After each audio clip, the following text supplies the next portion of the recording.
Até que me perdi. 6. Aí, nós vimos, então, como segurado especial são 3 itens. O item A, aquele produtor, proprietário, usufrutuário, comodatário, arrendatário, que vai se dedicar aqui à agropecuária e seringueiro. Vimos o B, o pescador artesanal, ele e a família dele, com base nessas medidas de toneladas de arqueação bruta. E C, quem é o nosso C? A família. E aí ele vai dizer quem é essa família. Cônjuge ou companheiro, bem como filho maior de 16 anos de idade, ou a este equiparado, do segurado de que tratam as alíneas A e B deste inciso, que comprovadamente trabalhem com o grupo familiar respectivo. Então veja, é todo mundo que pode trabalhar junto e fazer parte? Não. E aí a legislação vem e vai, inclusive, segregar algumas pessoas. E isso pode ser bem ruim. Porque, por exemplo, eu posso ter trabalhando comigo um tio, uma tia, posso ter um neto. Não necessariamente essas pessoas podem compor o grupo familiar. Se elas não podem compor o grupo familiar, por que isso é ruim, professor? Isso é ruim porque se eu tiver a documentação em nome de um, eu não posso elastecer e aproveitar para aqueles outros que também trabalham naquele local. E aí eu vou prejudicar essas demais pessoas. Qual que é a coisa mais difícil para o segurado especial? Fazer a prova. O mais difícil para ele é fazer a prova da atividade. Quando ele tem esses contratos bonitos, que a gente viu o nome aqui, de assentamento, de comodato, de arrenda, é tudo mais fácil. Vocês acham que essas pessoas têm essas coisas? Elas não sabem se elas estão lá porque elas arrendaram, porque foi um comodato, elas nem sabem a figura. Elas estão lá, elas pagam algo por isso, às vezes elas são proprietárias da terra, foi emprestado para elas, mas a que título essa propriedade está com elas e elas estão trabalhando lá? Muitas vezes elas desconhecem a qualificação de direito civil desse contrato que elas realizaram, muitas vezes verbalmente. E essa é a grande dificuldade de segurado especial. Talvez daqui uns 10 anos a gente comece a ter, né, clientes com melhores documentos. Porque hoje a coisa está muito diferente. Nós temos a internet, as pessoas estão cada vez mais politizadas, se não no sentido de política, mas no sentido de cada vez mais integradas aos centros urbanos. E a informação ela é uma coisa muito rápida hoje em dia. Hoje, os clientes que a gente pega são clientes que estão para se aposentar. Então, normalmente, eles já são clientes lá da década de 60, 70, que eles realizaram a atividade. Por isso que é tão difícil comprovar. Mas talvez mais para frente não seja. Hoje ainda é um problema. E ainda é um problema porque ainda o Poder Judiciário tem dificuldade de reconhecer essas pessoas. Embora tribunais, o STJ fale que empresta o documento de um serve para o outro, a gente ainda se depara com juízes que negam o reconhecimento da atividade rural da mulher como segurada especial, porque não quer que ela aproveite, por exemplo, os documentos do marido. O que é quase absurdo, porque isso já está definido pelos tribunais, definido pelo STJ há tanto tempo. Mas aí você pega um juiz novo, com todo respeito aos juízes, mas um juiz que não está habituado com o direito previdenciário, e aí ele vai fazer a leitura como? Ele vai ler a lei da forma fria. Mas o direito previdenciário, ele tem diversas leituras que a gente faz em virtude do quê? Da apreciação de princípios. O direito previdenciário, ele tem que ser lido todo o tempo, com a aplicação conjunta dos princípios e da dignidade da pessoa humana. Que é esse o fundamento do direito previdenciário, dignidade humana. Então, acima de tudo, eu vou ler o direito previdenciário atrelando ele com dignidade. É claro que ele tem contrapartida, ninguém está falando aqui de esmola, não é essa a intenção. A gente não está concedendo benefício aqui assistencial, mas mesmo para fazer a leitura, para comprovar um direito, eu vou ter que fazer uma leitura associada dos princípios constitucionais protetivos. Eu não tenho como fugir disso. O segurado especial, muito mais. E aí tem mais algumas considerações que a gente tem que fazer do segurado especial. Como que é regime de economia familiar? Como que eu entendo ela na lei? O que diz o judiciário? Entende-se como regime de economia familiar a atividade em que o trabalho dos membros da família é indispensável à própria subsistência e ao desenvolvimento socioeconômico do núcleo familiar. Essa frase ela é muito importante, por quê? Porque com a lei 11.666, agora eu não vou lembrar, mas amanhã eu confirmo também, eu sou ruim de memória, veio essa grande diferenciação, que era, que eu comecei a falar para vocês hoje, no comecinho da aula. Por que eu preciso valorizar o rural? Porque senão ele vai sair e vai vir para o meio urbano. Hoje não tem mais interesse das pessoas de ficar no meio rural. Está cada vez melhor você viver no mundo urbano. O rural falta as coisas, é difícil de se locomover, não tem as mesmas, não tem a demanda, não tem os mesmos serviços oferecidos numa cidade. Os jovens hoje não querem ficar no meio rural. Nós precisamos valorizar o meio rural. Ainda mais num país como o nosso, em que a gente depende quase que exclusivamente, né, da agricultura para o nosso PIB. O produto interno bruto nosso, ele é quase que grande parte dele definido pelo quê? Pela agricultura, correto? Então nós somos ainda um país de grande agricultura. Então a gente tem que valorizar essa agricultura. O alimento, ele é importante no mundo. Ele é extremamente importante. Nós somos, inclusive, grandes importadores. Em função dessas políticas, que foram criadas várias políticas públicas para valorizar o meio rural. Dentre eles está esse abrandamento do que é regime de economia familiar. E essa frase é tão importante. Desenvolvimento socioeconômico familiar. Quer dizer que não visa mais subsistir apenas. Não é só plantar para comer, mas é plantar para ter um mínimo do que? De dignidade. Dignidade significa que eu posso comercializar o excedente. Eu posso vender. Vender o excedente não significa ter lucro na minha produção. Não me transforma num grande produtor rural. Mas eu posso vender aquilo que sobra para poder comprar outras necessidades. E dentro das outras necessidades do núcleo familiar tá vestimento, educação, lazer. A nossa Constituição, lazer não é luxo. Lazer é necessidade da dignidade humana. Então, essa frase passou a ser tão importante, por quê? Porque veio com a Lei 11.666, eu acho que é 2008, mas depois eu confirmo para vocês. Eu tenho ela aqui no material, depois eu confirmo. Que ela veio dizendo isso. Então, eu vou abrandar essa condição.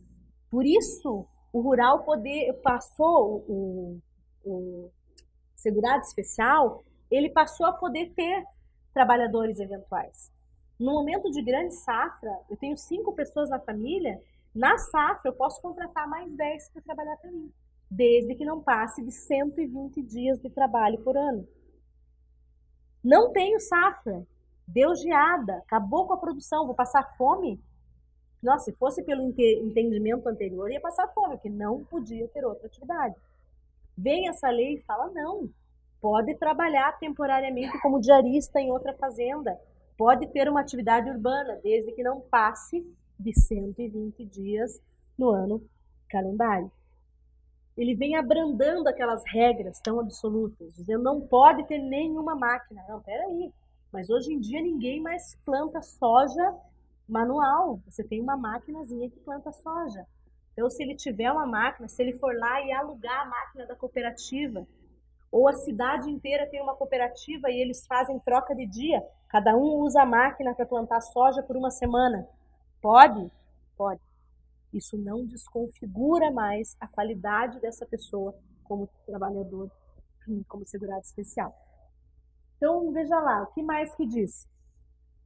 Voltando lá que eu acabei atropelando o conceito.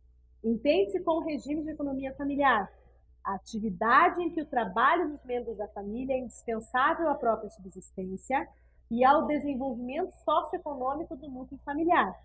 É exercido em condições de mútua dependência e colaboração, sem a utilização de empregados permanentes, mas eventuais podem ocorrer. Observação. Aí vem a parte que eu critiquei aquela hora.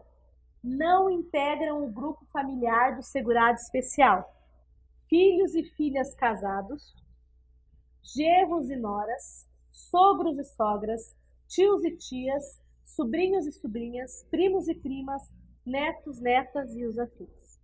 O que gera aí grandes discussões, porque a maioria das grandes fazendas trabalham pai, os filhos, os cunhados, todo mundo junto. E aí a gente não pode fazer a utilização da documentação de um para o outro quando passa para esses vínculos aqui de parentesco. Há controvérsias, mas em regra geral é o que diz a lei e é o que vem aplicando a jurisprudência dominante. Ainda, tá? Oi.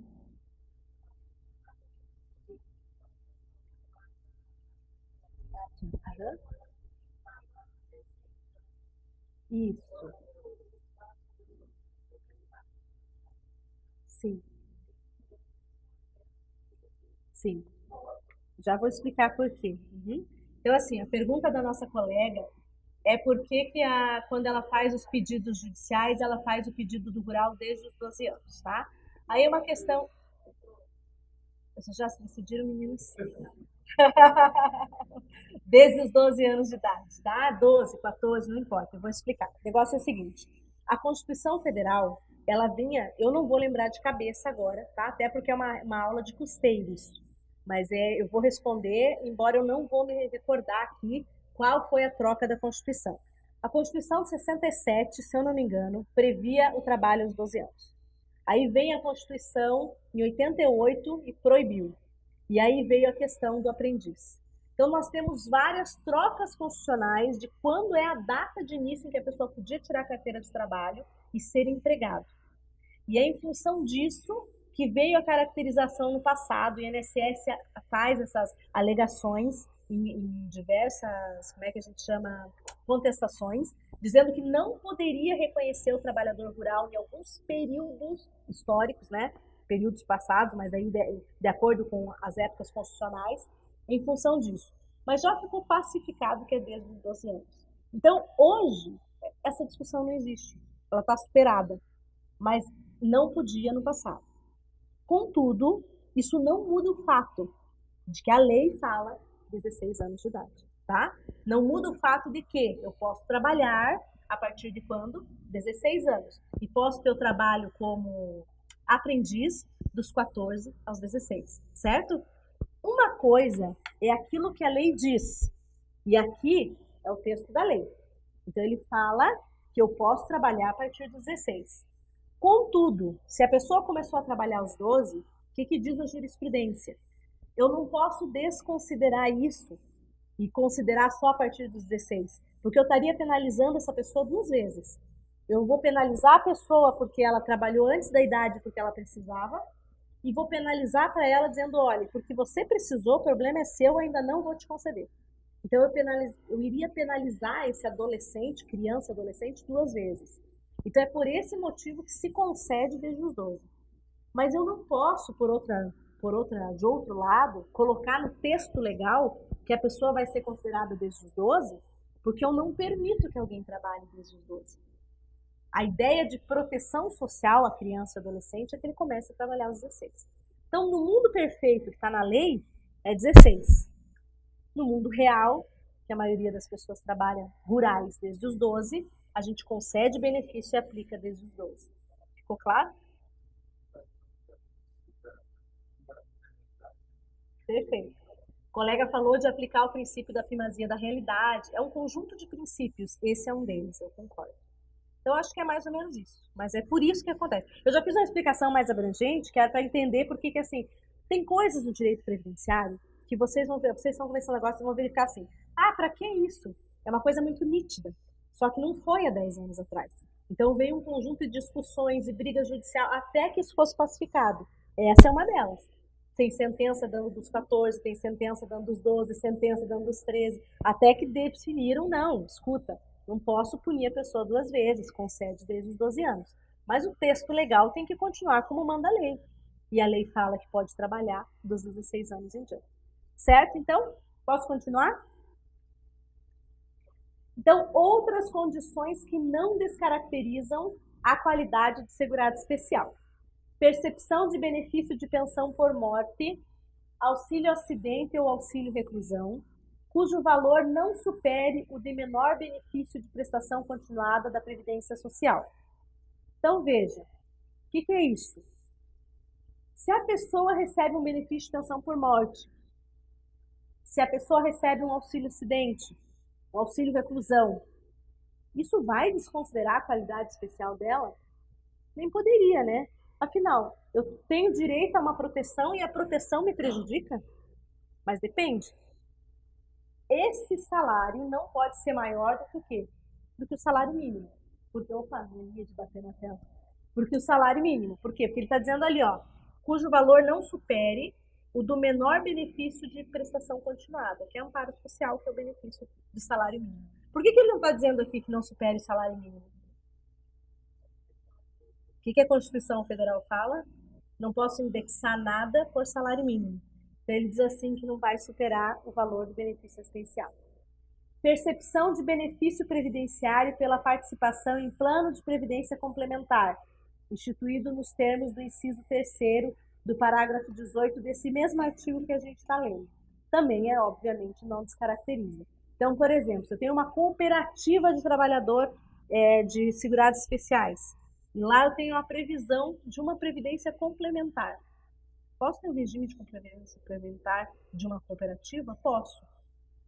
E se eu tiver e ele for receber um benefício de previdência complementar, isso vai descaracterizar ele? Não. Pelos mesmos motivos que a gente viu assim. Oi.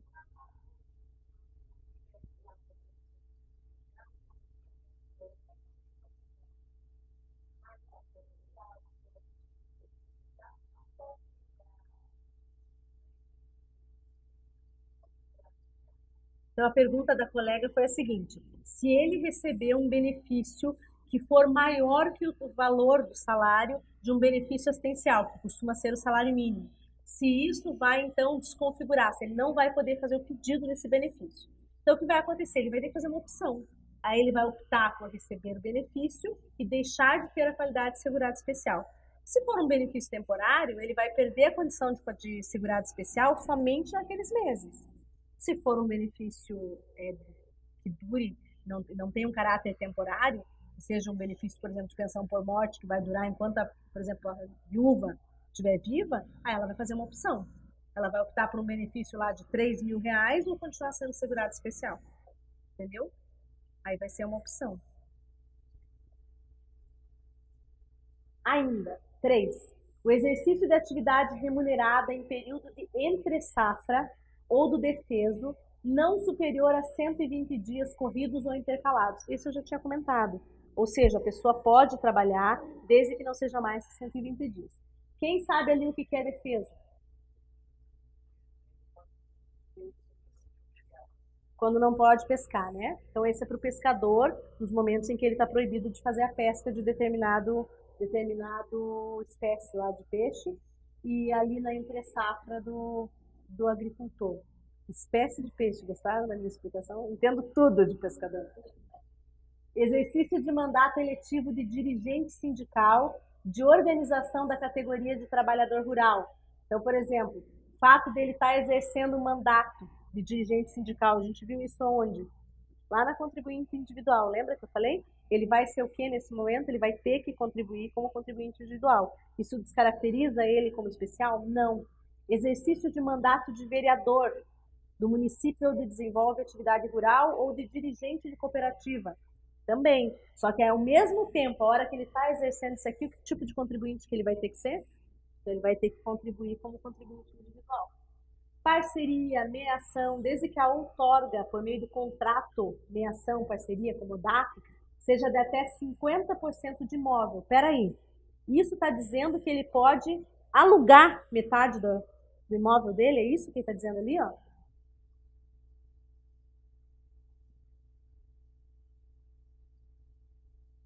Então, olha o que ele está dizendo. Parceria ou meação outorgada, desde que a outorga por meio de contrato escrito de parceria, meação ou comodato, seja de até 50% de imóvel rural, cuja área total, contínua ou descontínua, não seja superior a 4 módulos fiscais. desde que o outorgante e o outorgado continuem a exercer a respectiva atividade individualmente ou em regime de economia familiar. Então, os dois, aquele que outorga e aquele que outorgou, né, vai continuar exercendo a atividade de... Cadê? Esqueci até a palavra. De segurança especial.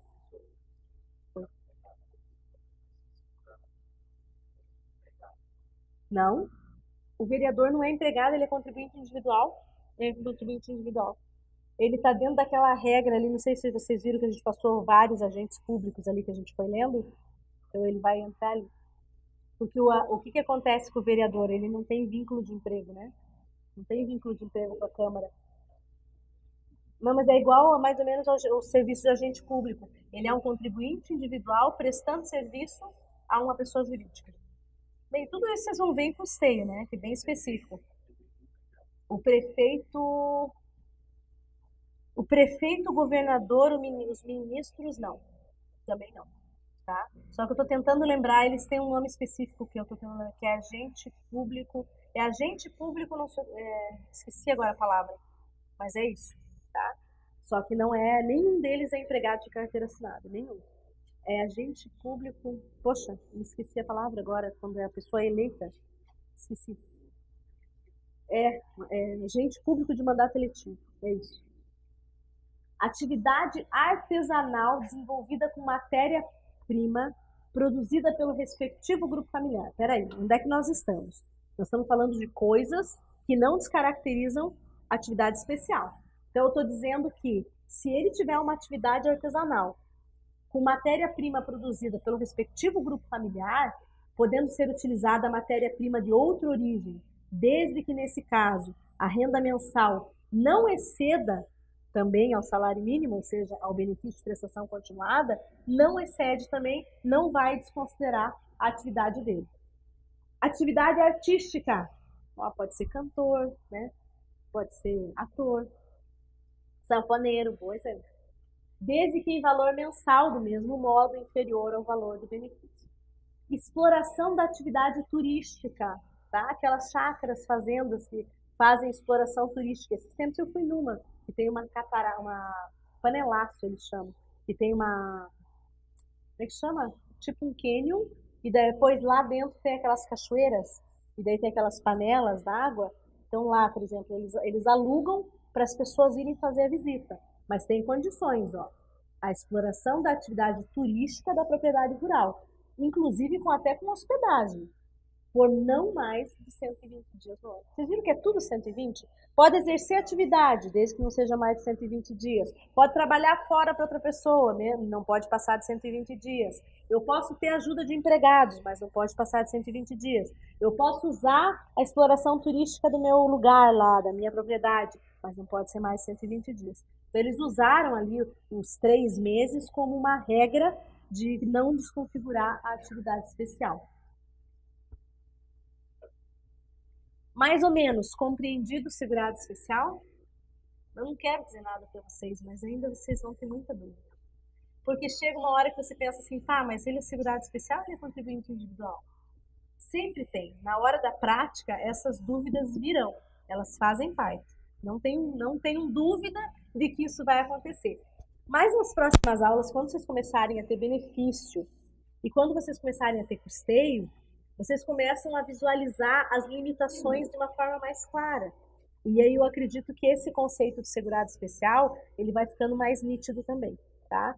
Porque é aquela história, ele pode ser contribuinte individual, em alguns casos ele pode até ser um contribuinte individual, tá? O que vai delimitar é uma linha muito tênue entre o momento em que ultrapassa essa condição de subsistência, mas ao mesmo tempo com aquela situação que a gente viu da lei, que diz aqui, exercido em desenvolvimento socioeconômico. Então, assim, ele tem que viver de subsistência, mas ele pode ter o desenvolvimento socioeconômico.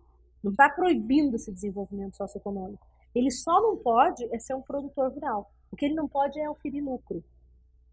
Esse excesso que ele comercializa, esse excesso comercializado, ele vai ser um excesso com vistas a quê? Com vistas também à subsistência. Então, mesmo o excesso que é comercializado, ele está dentro da subsistência dele. Ele não está guardando patrimônio. Que lucro é diferente de subsistência. O fato de eu comercializar não significa que tudo seja lucro. Lucro é aquilo que excede. Lucro é aquilo que eu posso fazer o quê? Acumular.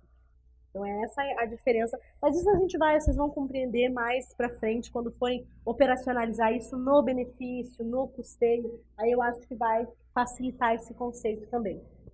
Temos mais 10 minutinhos. Então, a gente vai ver o seguinte. Bem rapidinho, o segurado facultativo.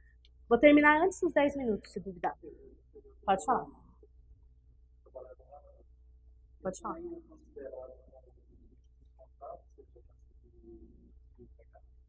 Ele vai também de 8, 9, 11%, de acordo com o valor de salário dele. Seguindo aquela tabela base que está no site do INSS, que é uma tabela que é corrigida todo mês de janeiro, quando muda o salário mínimo. Antes era maio, agora é janeiro. Basta comprovar atividade também. Mesma coisa. A regra, para fins de custeio, ele vai estar sempre equiparado à situação. A pergunta do aluno foi a seguinte, tá? Ele perguntou como é que vai ficar a situação do trabalhador avulso.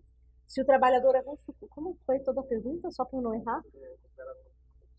Isso, se ele também é considerado um contribuinte descontado, ou seja, ele também vai arcar com a parte da previdência dele, e se ele arca com essa parte da previdência e é o órgão gestor de mão de obra que retém, o que ele tem que provar? Ele tem que provar que contribuiu ou ele tem que provar que exerceu atividade? Aí, toda vez que for para questões de custeio e contribuição previdenciária, quando eu pensar no trabalhador avulso, eu vou equiparar ele ao trabalhador empregado.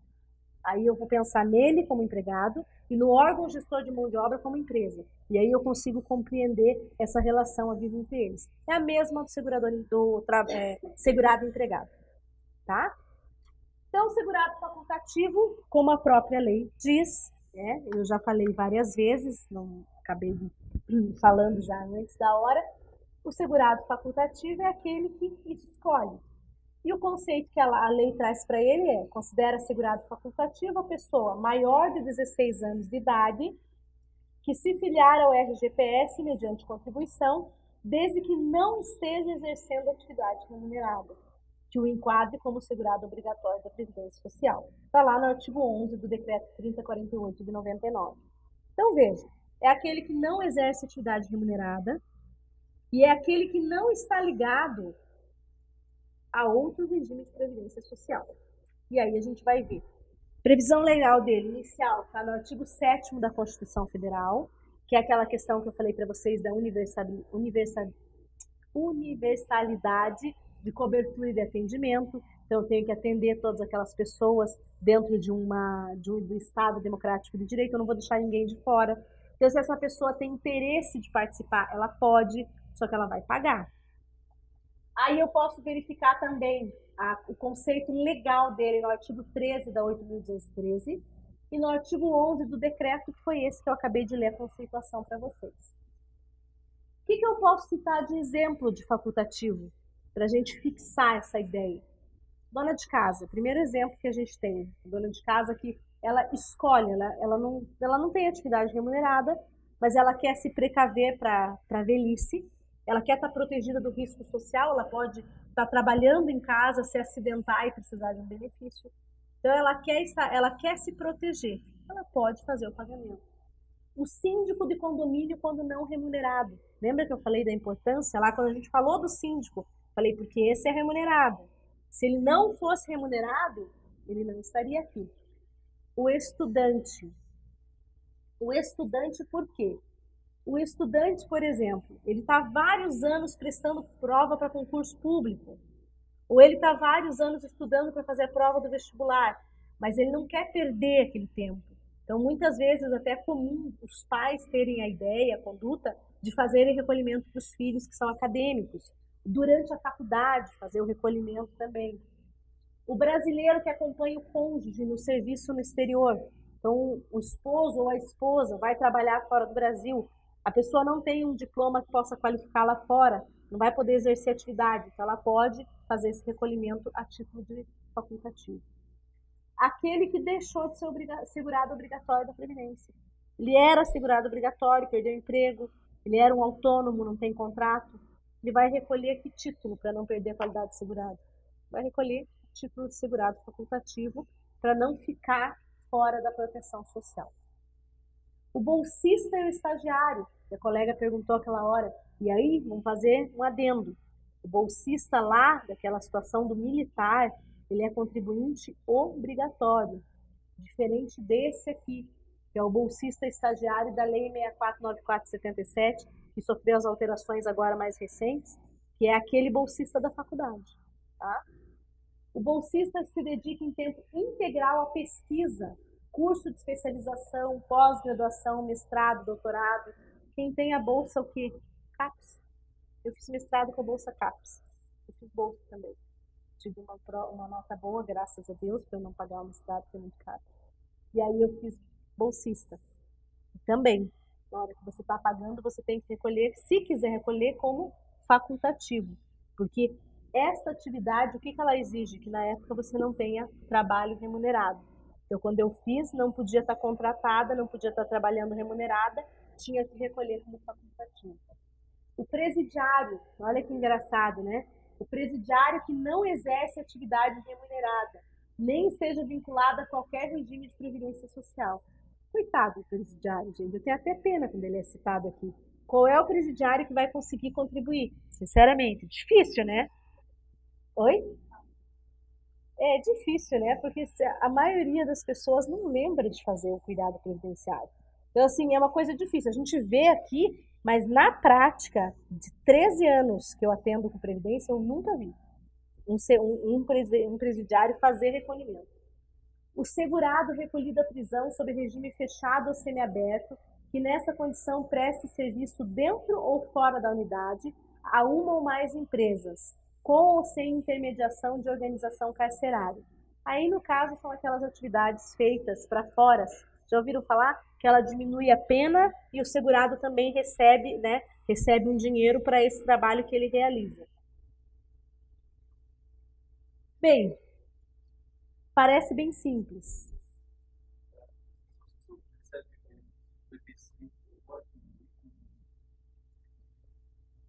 Pode. Essa é uma pergunta bem complexa. Quando eu estava no conselho, julguei vários processos desses e muitos colegas entendiam que não podia, tá? Mas não tem nenhuma vedação. A pergunta do colega é a seguinte, ó, tá acabando a aula, estou ficando cansado, esqueço de de repetir a pergunta para quem está em casa. A pergunta do colega é a seguinte: quem está recebendo LOAS, que é o chamado benefício de prestação continuada, pode fazer o recolhimento como facultativo? Não há nada na lei que proíba. Essa era uma discussão minha entre eu e os colegas da minha composição. Eu acabei, no final, convencendo eles de que podia, tá? Não há vedação legal. Não há nenhuma vedação legal. Porque, assim, ó, o fato de você receber LOAS diz que você tem que ter duas coisas. Você tem que provar que você tem algum tipo de ou incapacidade ou idade avançada. Então, são duas questões sociais. E a outra questão é baixa renda. Em nenhum momento fala que você não pode fazer o recolhimento. Agora, o INSS tem, muitas vezes, outro entendimento e corta o benefício. Mas, muitas vezes, é porque o segurado não sabe fazer o recolhimento. Ele tem que recolher no 1406 do facultativo. E ele vai lá e recolhe no 1007 de contribuinte individual. Tá? Recolheu como contribuinte individual, automaticamente cessa o benefício assistencial. Tá? Eu vou só fazer esse slide aqui e daí a gente volta amanhã. Pessoal, duas observações importantes para vocês pensarem em casa. O segurado facultativo parece tudo simples, parece muito fácil, mas ele tem duas vedações expressas para essa modalidade. A primeira, nós vamos voltar amanhã, não é permitida a filiação para quem está no regime próprio, tá? E a segunda, não é permitida a filiação também da qualidade de servidor público aposentado. Então, nem o servidor da ativa do regime próprio, nem o aposentado podem recolher no facultativo. Amanhã a gente termina de ver isso, e aí a gente vai falar sobre o dependente, ver todas as dúvidas que vocês tiverem, tá bom? Até amanhã, pessoal. Obrigada, boa noite para vocês que estão em casa também.